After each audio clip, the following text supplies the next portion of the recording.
Hi, this is Lex, and welcome to the FinTech Blueprint.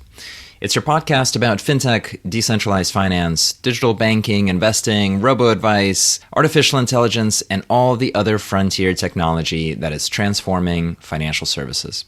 To get more content, like an illustrated transcript of this conversation in your inbox, subscribe at fintechblueprint.com. So without further delay, let's jump into today's episode.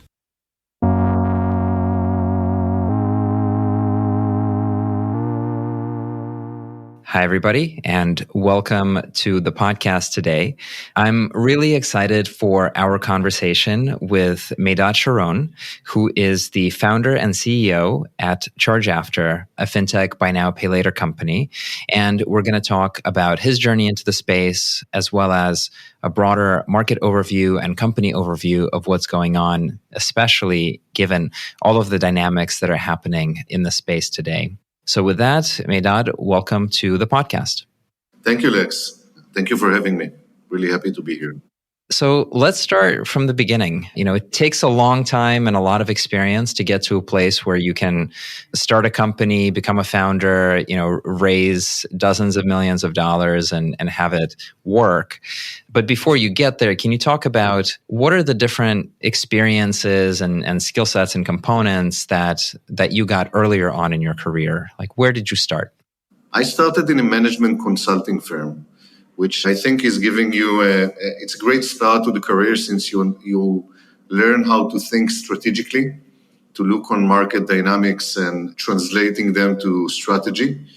Then I moved into the mobile space, and from there I moved to the payment space. And being in the payment space basically brought the idea and the need to create ChargeAfter. But going back to your questions in terms of what skill set needed for a founder, certainly the ability to think strategically.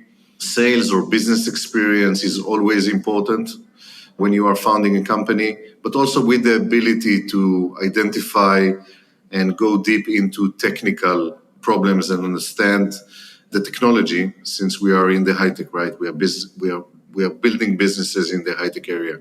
So I would say strategic capabilities, the ability to understand business and business dynamics and to convince people with your idea and to understand technology. All the combination of the three. Let's boil it down to even the basics. What is strategy? We talk about strategic consulting or, having a view on the market. Just what is strategy to you? When you learned this skill set, what did it mean to you to learn it?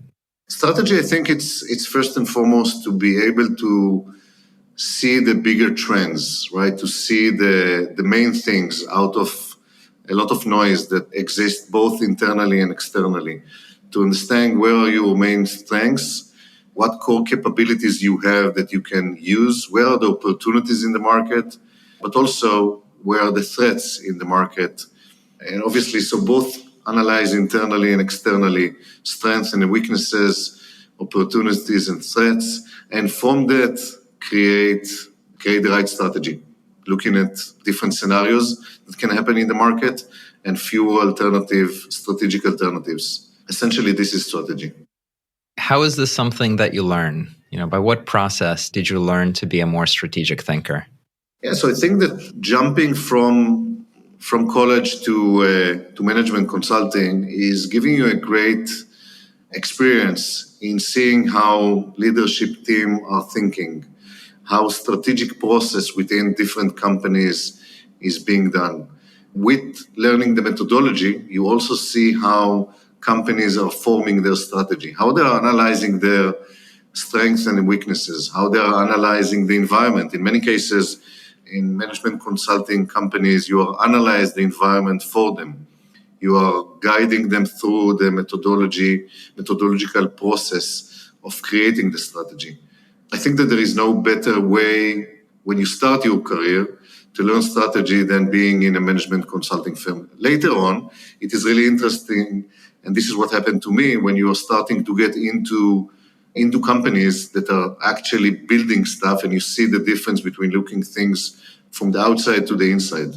So this is how you learn strategy, both from the outside seeing both the processes and how to analyze stuff, and then from the inside, what are the real challenges of companies and how things are being done from the internal. For me, one of the key things that the management consulting skill set teaches you to do is to take a problem and very rapidly break it down into component parts, and to take something that's qualitative or maybe framed as an open question and build an answer out of components and be able to decompose sort of a nebulous animal into its machine parts, and then be able to play with the different variables and understand which ones are going to be drivers, business drivers, and which ones are, just kind of vanity metrics and so on. And it's a very analytical skill set. And as you mentioned, the next roles in your career were in marketing and sales and, basically running go-to-market motions for software companies. Can you talk a little bit more about the difference between the analytical top-down sort of analyst approach and then the pressures and requirements of operating a go-to-market organization inside of a company? Like, how was that switch for you? Sure. First, I want to say that you're completely correct. One of the questions that were used in the management consulting firm that I have been with in order to, when we were interviewing new candidates, is how much paint do you need in order to paint an airplane, right? How do you take this very general question and you model it exactly as you said? What are the drivers? What needs to be done? How do you analyze it? And this is exactly how you deal with strategy as well. How you model a market? What are the main drivers? What will move things to the right directions? And the development from being analytical in the management consulting firm to going into the more business side, go to market, etc., was really interesting for me. In a way, this was the experience of taking the models that I've built before with all those drivers of what will work in the market, what are the main drivers, how you do pricing, how do you gain customers, which customers do you need to focus on, which are all part of strategy, and you bring them into motion and you see them in the reality. Connecting the direct feedback from customers to the models is, to me, is the key of success in business. How you merge elements like relationship building with more analytical things like focusing on the right go-to-market strategy. Which segment do you focus on? What is the value proposition? What is the key success factors? Who is the ideal customer profile? All of those things, connecting them to the high-level model is what made me successful in the development from strategy to go-to-market and businesses. The last thread I want to pull into here is you've got the strategic skill set, you've got kind of an operating go-to-market lean, and then, of course, a focus on fintech and payments and e-commerce that starts to bring in industry substance and an industry foundation for someone to be a successful entrepreneur.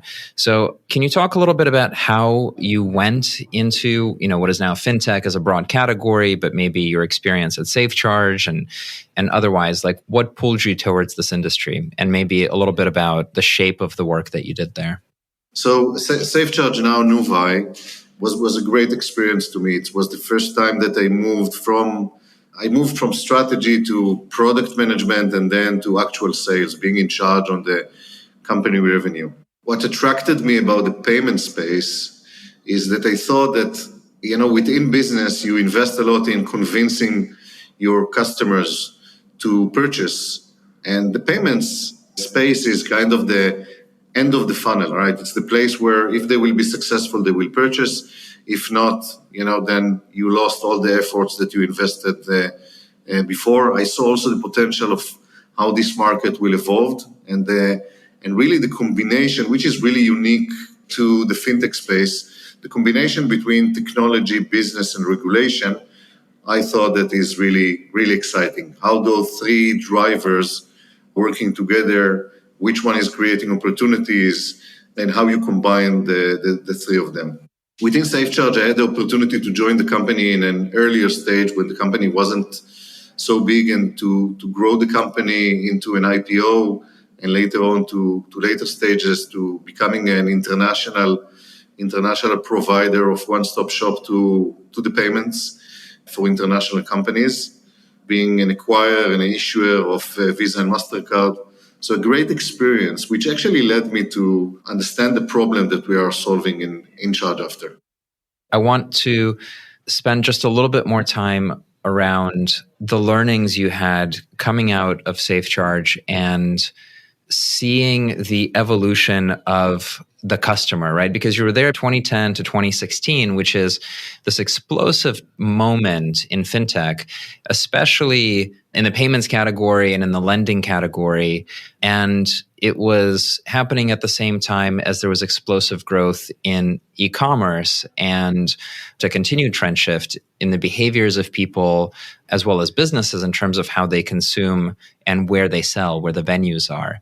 I'd love to get a little bit of color from you on, given that you were in this distribution function for the company, like what was the shape of your clients early on?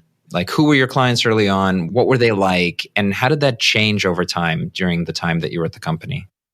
Yeah, so I think that when I joined the company, always the clients were merchants that sold internationally, right? So selling to more than one country, merchants that are selling to more than one country, in many cases globally, all of them, they were all e-commerce merchants. And what happened during the time between 2010 and 2016, two things happened. First, from more of an innovators, this became more of a mainstream. I think that this is what happened to the e-commerce in general.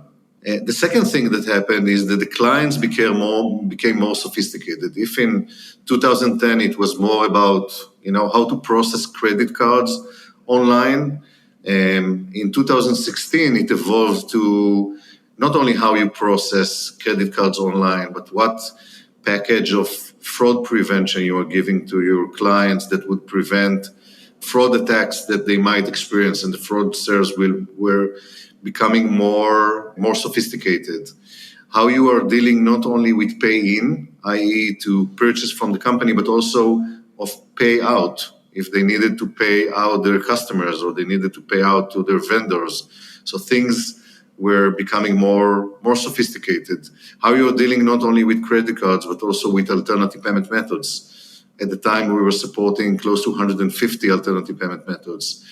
So it was exciting and really fascinating to see how from I'm offering you credit card processing online, this became much more sophisticated. How am I helping you to fight fraud?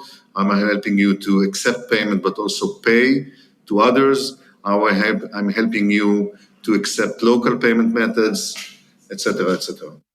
What I'm also noticing and trying to draw out is that during this time, you can also start thinking about the distribution problems of online merchants, and when you're plugged into their payment stream, yes, you are at the end of the conversion process, right? They've done all the stuff to get users there, but there are things that you can do to improve the distribution strategy of your customers. And so I feel like, especially today, we're in this recursive loop where a lot of financial services are being sold, but are being aligned or plugged in with the natural kind of intent flow of the customer, as well as the distribution machine of the merchant. I wonder if you noticed that as well, and then how did you connect some of this to ChargeAfter, and where did the business idea come from? I think that I started to see two very important trends that kind of led to building ChargeAfter. The first one was the power of financing. I had clients asking me about the possibility to offer financing to their clients, installments, revolving line of credit, lease to own. They wanted to use the power of financing in order to increase the conversion. One of the most astonishing statistics that I was exposed to during my time in SafeCharge Nuvai is that only 3% of the consumers that are reaching a website end up buying, only 3%.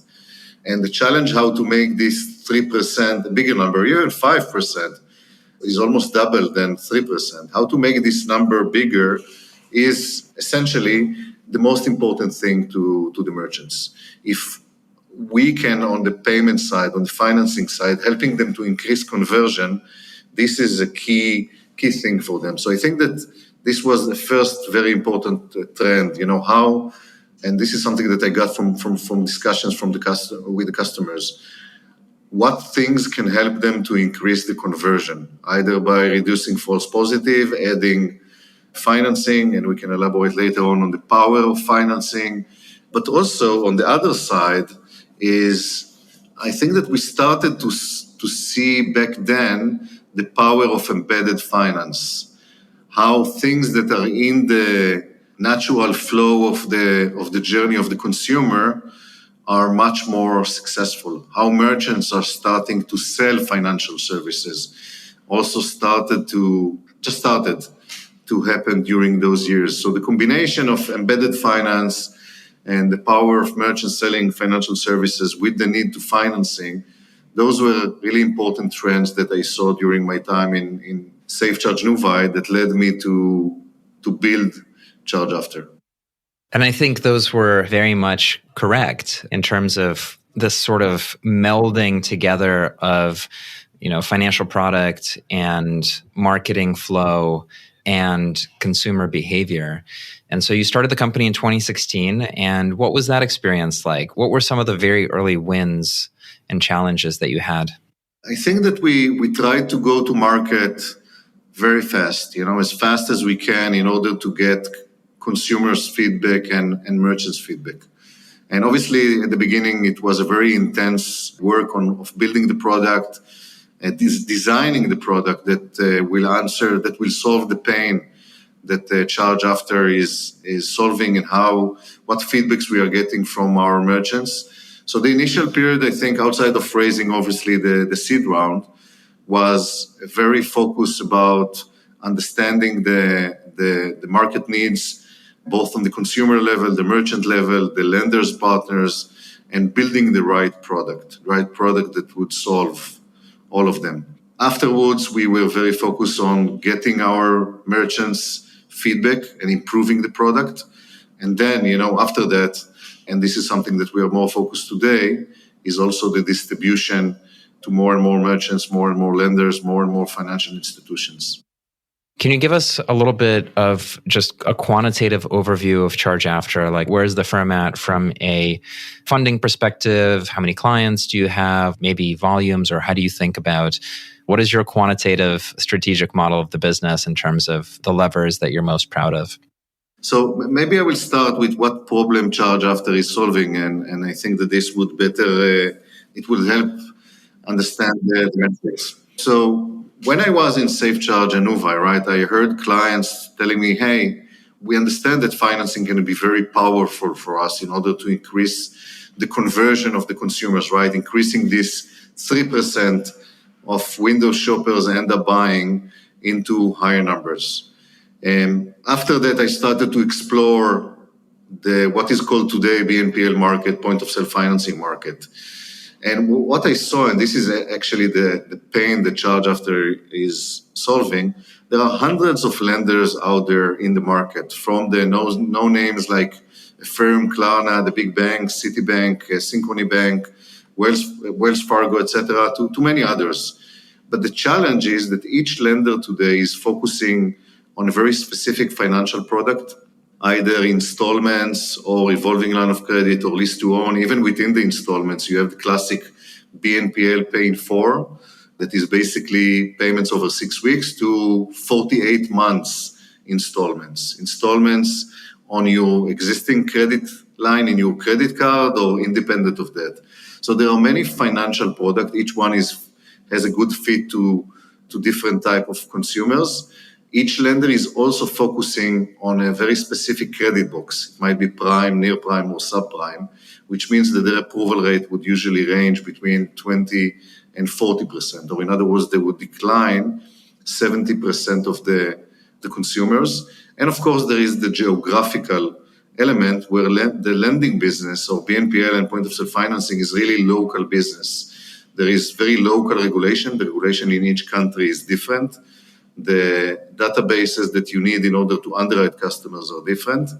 This leads to a very local lenders in each territory. And when you think about all those aspects, the geographical aspect, the credit spectrum aspect, the product spectrum aspect, you understand that there are great lenders out there, but the market is disconnected. Each lender is solving part of the puzzle, but not all the puzzle. They are solving for prime consumers in the US that prefer installments. They are solving for consumers in Canada that prefer revolving line of credit near prime or prime, etc., etc. And so the need for connectivity, for a complete solution that would give 80% approvals to consumers instead of 30%, that would enable consumer to choose the right financial product for them. And we are all different. One size doesn't fit all. And the ability for a consumer to choose the right financial product is increasing the conversion.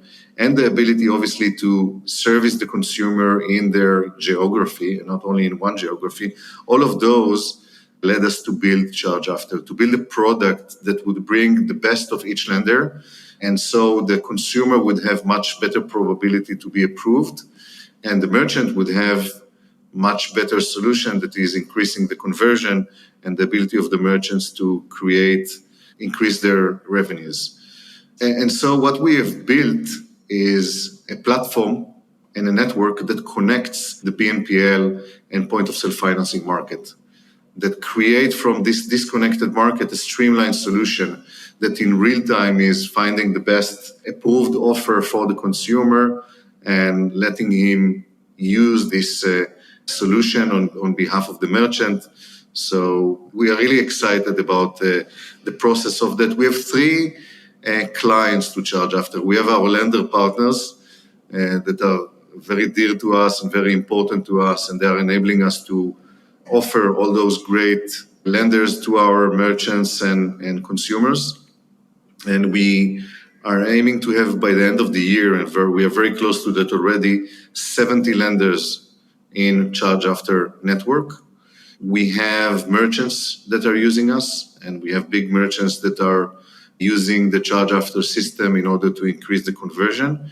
And we have also, this is a trend from the last 2 years, we have financial institutions, acquirers and issuers that are using ChargeAfter in order to offer buy now, pay later and point-of-sale financing to their merchants. So I think that what is really interesting that since BNPL has become so important, acquirers that were until then focused on payments but not on point-of-sale financing on BNPL, understood that they want to enter this market because this is becoming really important product and payment options for their consumers and their merchants. But then they also understood that this market is composed from hundreds of lenders worldwide, as I mentioned before, from prime, near prime, subprime, installments, revolving, etc., B2B and B2C, and different geographies.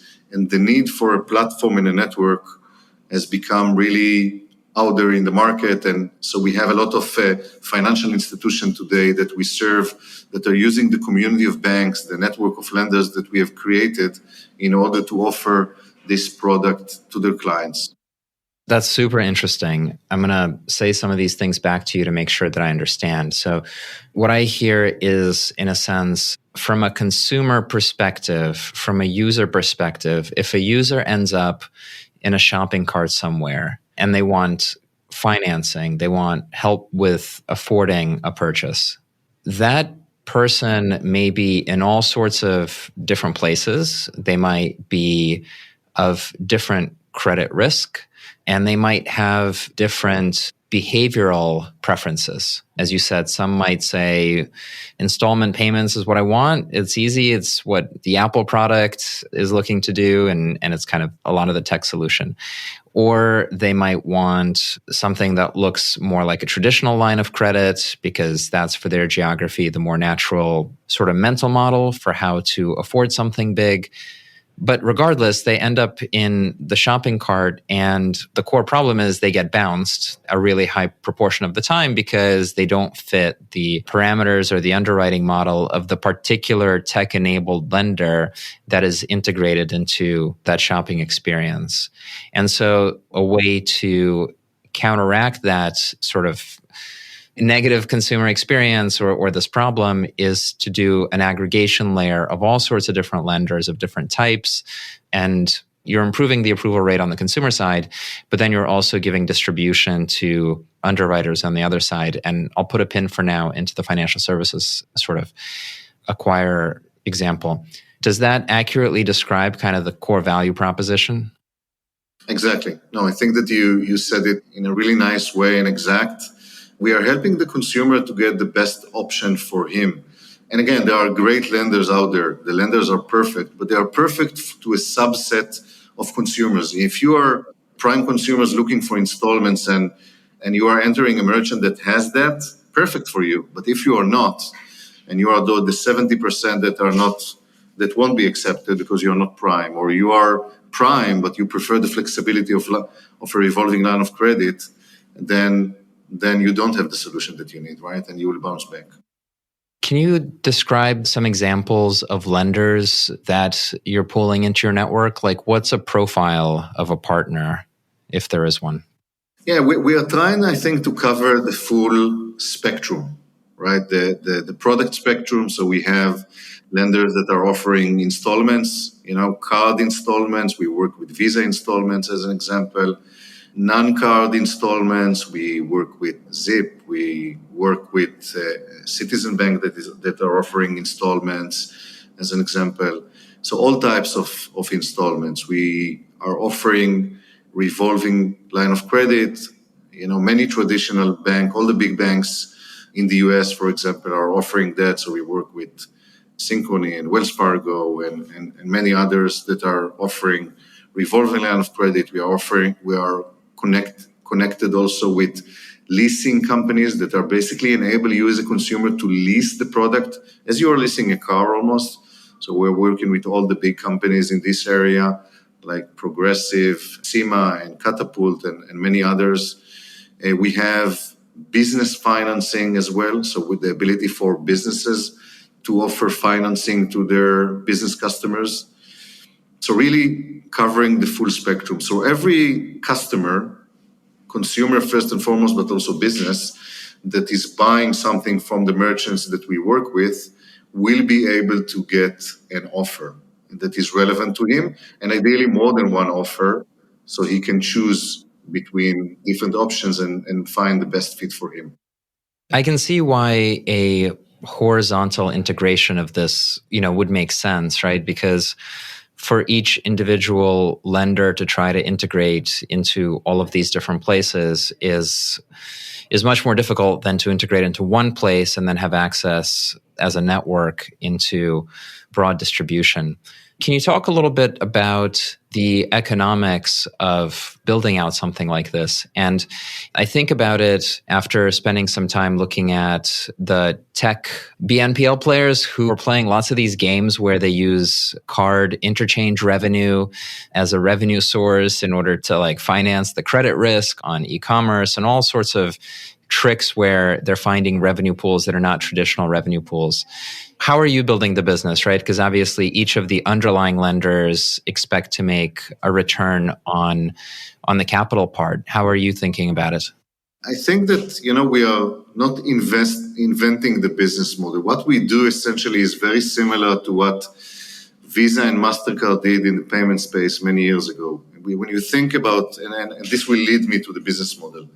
When you think about the payment space before Visa and MasterCard, I know that this was quite a lot of years ago, but when the payments market started, right, each issuer was trying to approach the merchants directly and to offer it to those specific merchants. And as a consumer, you needed to have a card from this specific issuer if you wanted to buy something via cards in this specific merchant. And Visa and MasterCard changed all of that, right? They basically said to the merchant, connect once to us via the acquiring bank, and by that you will be connected to a lot of issuers worldwide. I think that Visa today is connected to 60,000 issuers, if I'm not mistaken.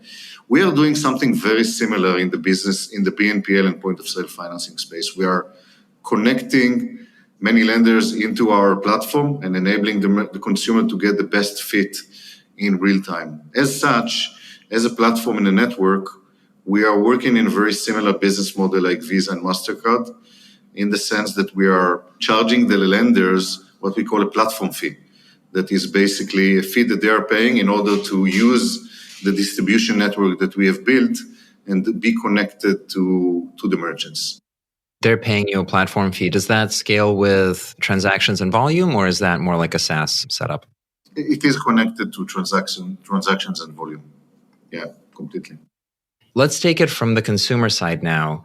One question is, again, just kind of the scale of the usage of the platform and how you're seeing adoption and how you're seeing people on ramp, transactions on ramp. And I think a related question to that is also, how you're working through integrations and into what you're integrating your solution. So maybe we bundle those two things together, which is, as a distributor of this stuff, are you plugging into e-commerce packages? Like, what is that motion like? And then what are the results of that in terms of the footprint you're starting to establish? So first, we are tightly integrated to all the leading shopping carts. We have plugins to all of them. So we make it really easy for e-commerce merchants to use our solution. They basically just need to download the plugin, Shopify, Magento, WooCommerce, BigCommerce, etc., and they can use our solution with all the lenders that are integrated to that. So we make it really easy for the merchants. We are also making it really easy for the consumer, since in one streamlined flow, they are putting their data once, and we are matching them with the best lender that is available within this merchant and within our network. So we are tightly integrated to both, and as part of that, we are dealing with many technical issues that are part of the integration, also with making sure that compliance-wise, we are giving the right solution to the consumer that is fair and complying with all the regulation that exists in the BNPL and point-of-sale financing market. This is a naive question, but I'm curious anyway. Like, how performant does your matching engine have to be, right? Because I imagine there's going to be a really high volume of transactions, but you're matching people against sort of like a live database of lending offers in real time. Like, what does the technical architecture look like? So the system is composed from microservices, and we have a few patents on how we are doing this matching process. It is highly scalable. As you mentioned, that a lot of transactions or requests to the system are happening in real time, and we are doing load tests, every few months to make sure that we can support the growth that we have and all the big clients that we are adding into the system, either financial institutions that are leveraging the rails that we have built and the connectivity to the lenders, or big merchants that are using the platform. So it's all built from top-notch technology, microservices, and all the advanced architecture. It is also very secured, right? We are remembering all the time that we are dealing with the most sensitive data that the consumer would have, right? In the US, SSN and card data and all the PII data. So we are also investing a lot in terms of the architecture of the system in protecting the consumer data in all sorts of ways. One last question I want to ask you is around consumer spending and what kinds of trends you are seeing in terms of maybe not necessarily e-commerce, but the behaviors of people and shopping during the current market environment. And so, the premise is, of course, within the context of a coming recession and higher interest rates from the Fed and inflation, the narrative is that discretionary spending for people is way down. And so, you'd expect changes in consumer behavior throughout shopping. And I'm curious what impact that has, certainly on your business, but also, like, do people borrow more when they're able to spend less? Like, what are some of the insights you would have about the credit cycle and the impact on payments and on BNPL as an industry? I will start by saying that we don't see substantial impacts on consumer behaviors yet, right? I think that the crisis is today more on the capital markets, starting to impact merchant spending, more on the B2B side, less on the consumer side yet. But we Based on former credit cycles, we more or less know what is going to happen if this will evolve further.